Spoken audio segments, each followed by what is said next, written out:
पूरे भारत में बहुत चर्चाएं चल रही हैं क्योंकि इस बार फाल्गुन पूर्णिमा के दिन चंद्र ग्रहण लग रहा है और साथ ही में भद्रा भी लग रही है।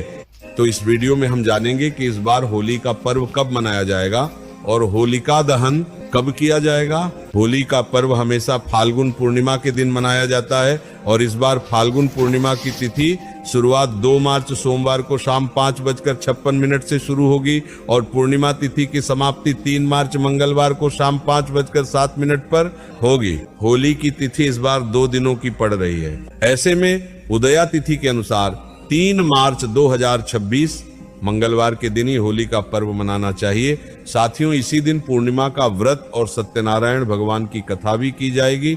ऐसे में जो लोग पूर्णिमा का व्रत रखते हैं उन सभी लोगों को 3 मार्च के दिन ही फाल्गुन पूर्णिमा का व्रत रखना चाहिए।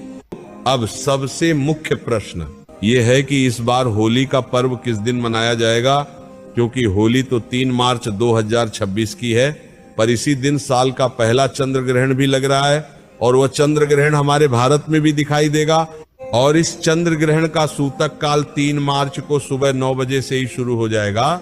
इसीलिए 3 मार्च को किसी भी तरह से होली का पर्व नहीं मनाया जाएगा, क्योंकि ग्रहण में हुड़दंग और खुशियां नहीं मनाई जाती हैं। इसीलिए भले होली इस बार 3 मार्च की है, पर पूरे भारत में इस बार होली का पर्व 4 मार्च के दिन ही मनाया जाए। होली का पर्व मनाने से पहले सभी जगहों पर होलिका दहन होता है और होलिका दहन होली के एक दिन पहले रात्रि में किया जाता है। पर अगर इस बार की बात करें तो इस बार 2 मार्च के दिन नियमों के हिसाब से होलिका दहन किया जाना चाहिए, पर 2 मार्च के दिन भद्रा काल होगा जिसका समय शाम 5:55 से शुरू होगा और 3 मार्च को सुबह 5:28 पर समाप्त होगा।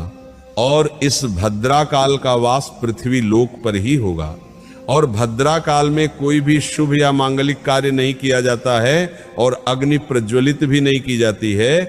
इस वजह से होलिका दहन को लेकर भी लोगों में असमंजस की स्थिति है कि हमें होली कब जलानी चाहिए। ऐसे होलिका दहन मुख्य रूप से पूर्णिमा तिथि रहते हो जाना चाहिए और भद्रा काल भी है, तो हमारे शास्त्रों और नियमों के अनुसार आप 2 मार्च के दिन शाम के समय भी होलिका दहन कर सकते हैं, क्योंकि होलिका दहन शाम के समय ही किया जाता है।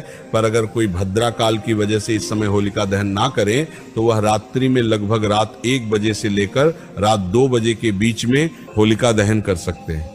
और देखा जाए तो ये 2 मार्च की रात 12 बजे के बाद का समय होगा, क्योंकि यह समय भद्रा काल का वो समय होगा जिस समय भद्रा काल का ज्यादा प्रभाव नहीं होगा। पर कुछ जगहों पर ऐसा मानना है कि भद्रा काल में होलिका दहन नहीं किया जाता है, तो उन सभी जगह पर 3 मार्च के दिन भी होलिका दहन किया जाएगा। और 3 मार्च के दिन जब भद्रा काल, सूतक काल और ग्रहण समाप्त हो जाएगा, उसी के बाद शाम के समय ये होलिका दहन किया जाएगा। साथियों, वैसे नियमों के अनुसार होलिका दहन 2 मार्च के दिन शाम के समय किया जाना चाहिए और 2 मार्च को होलिका दहन करने का शुभ मुहूर्त शाम 6:22 से लेकर रात 8:53 तक रहेगा। और उसके बाद जो लोग मध्य रात्रि में होलिका दहन करना चाहे वह रात 1 बजे से 2 बजे के बीच में कर सकते हैं। के बाद 3 मार्च को होलिका दहन करने का शुभ मुहूर्त शाम 6:40 से लेकर रात 8:50 तक रहेगा। साथियों, होलिका दहन भले कुछ लोग 2 मार्च को कर ले या 3 मार्च के दिन कर ले, पर इस बार होली का पर्व 3 मार्च को नहीं बल्कि 4 मार्च को मनाया जाएगा।